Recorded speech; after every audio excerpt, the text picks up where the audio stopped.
अंदर एक मलाल है कि अगर रहता तो बहुत लोगों की बैंड बजाता एक तरह से। अपने एक्स की तो थी नहीं, तुम अपने करंट की भी नहीं हो।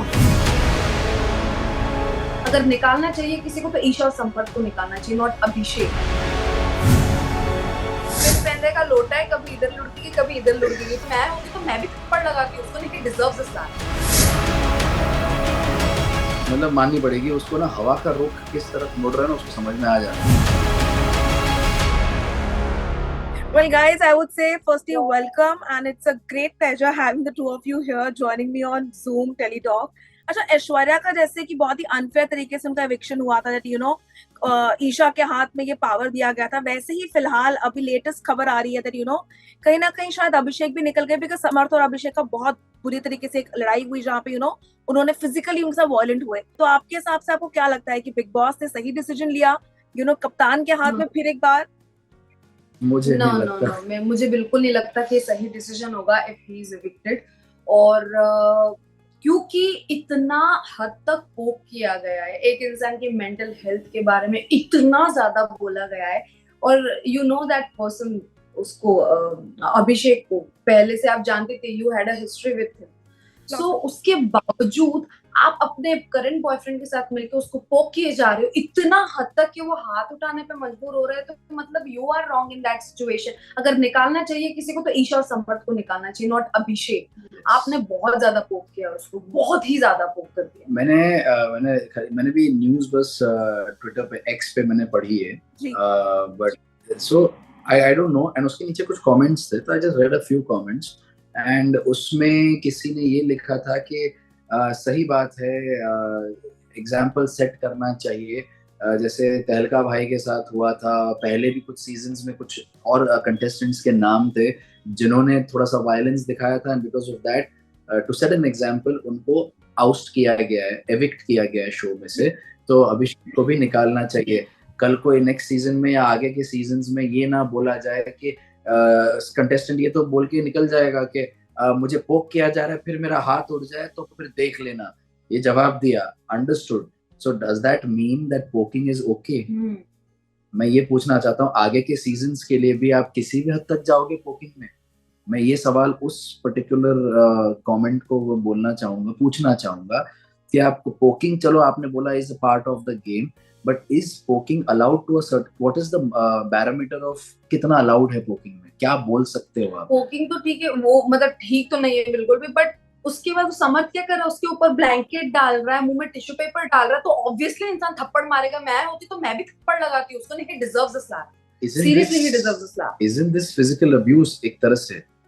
Completely agree. बट एक बात बताइए गाइस, क्योंकि जब ये पूरा सीन हो गया था, एपिसोड में दिखाया गया कैसे फिर ईशा समर से लड़ाई कर रही थी, दैट आप उसको कर रहे थे। सो आप उसके स्टैंड के बारे में क्या कहेंगे? बिकॉज एवर सिंस वो घर में आई है, वो बहुत ही कंफ्यूज रही है दैट गर्ल। वो किसी की नहीं है, वो किसी की नहीं है। वो पता है इतनी सेल्फ सेंटर्ड लड़की है, उसके उसके फायदे के लिए हर चीज होनी चाहिए सच में। क्योंकि ईशा ना, मतलब तुम अपने एक्स की तो थी नहीं, तुम अपने करंट की भी नहीं हो। तुम कर क्या रही हो घर में?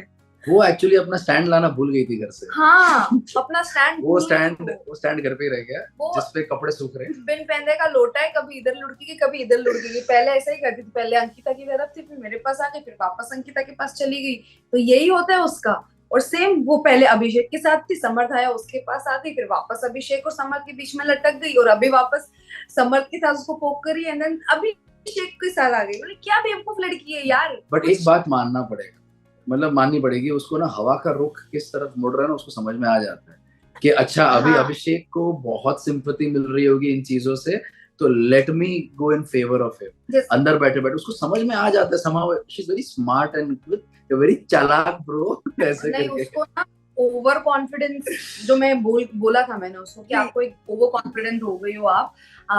जब से आपको कैप्टन, नहीं सॉरी नॉट कैप्टन, उसको जब से तारीफ की थी सलमान सर ने, स्ट्रॉन्ग पर्सनालिटी, तो हाँ, उसके बाद से ईशा का जो है ना रवैया, वो आई हैव सीन, बहुत लोगों ने देखा है घर में, आप किसी से भी पूछना, इतनी बदतमीज और पता नहीं गंदे तरीके से बात करती। इवन रिंकू जी से बहुत बदतमीजी की उसने। सो वो समझ में आने लगती है चीज कि यार इसका कहाँ जा रहा है, ओवर कॉन्फिडेंस का लेवल बढ़ता ही जा रहा है और अभी तो वही दिख रहा है। छोटी सी बात है, जैसे मनारा को डांटा गया था कि आप अंकिता के साथ ढंग से बात कीजिए क्योंकि वो आपकी सीनियर है, आ चुकी है। तो वैसे ईशा का सीनियर मैं भी हूँ, मैं अंकिता से भी पहले आया हूँ 1-2 साल पहले, तो उस हिसाब से ईशा को भी वो रिस्पेक्ट मेंटेन करनी चाहिए थी। चलो मुझे छोड़ो, रिंकू जी 30 साल से इंडस्ट्री में, उसकी कितनी सीनियर है, मतलब वो उनकी भी इज्जत नहीं करती। वो क्यों नहीं बोला गया? वो मुझे लगता है वो भी एक चीज पॉइंट आउट होनी चाहिए थी कि ईशा ने जिस बदतमीजी से सबसे बात की है वो कभी पॉइंट आउट नहीं की गई है। और हमेशा से वही लड़की थी जिसने मुझे बोला है, जब मैं अभिषेक की पॉइंट ऑफ व्यू से कुछ बोलता था ना कि अभिषेक ने ऐसा बोला था ईशा, तो उसे बोला नहीं उसने ऐसा तो बोला ही नहीं होगा, तू तो यार वैसे भी बहुत जेंटलमैन है, तू तो इस तरह से बात करेगा, प्यार से बात करेगा, लेकिन अभिषेक तो ऐसा बिल्कुल नहीं बात करेगा। ये लड़की थी जिसने मुझे ये जेंटलमैन का टैग दिया है, जिसने मैंने मांगा नहीं है और उसने दिया है। पर वही लड़की जब मेरी उसके साथ नहीं बनी, जब उसने ऐश्वर्या के साथ लड़ना शुरू कर दिया था, एक रात को दिल के कमरे में लड़ाई हो गई थी हमारी, तब उसने जस्ट बिकॉज लड़ाई हो रही है पॉइंट रखना है, तू फेक जेंटलमैन है। हाँ। तो तूने पहले क्यों मुझे बोला था कि so why did you call me a gentleman? Either you were faking it then or you were faking it when we fought. So I don't know what you were faking. Probably you're faking everything. मतलब Isha was faking everything. खुद ही fake है। अरे यार उसके इतने सारे मैंने को-एक्टर्स के इंटरव्यूज देखे हैं, एवरीवन इज सपोर्टिंग अभिषेक।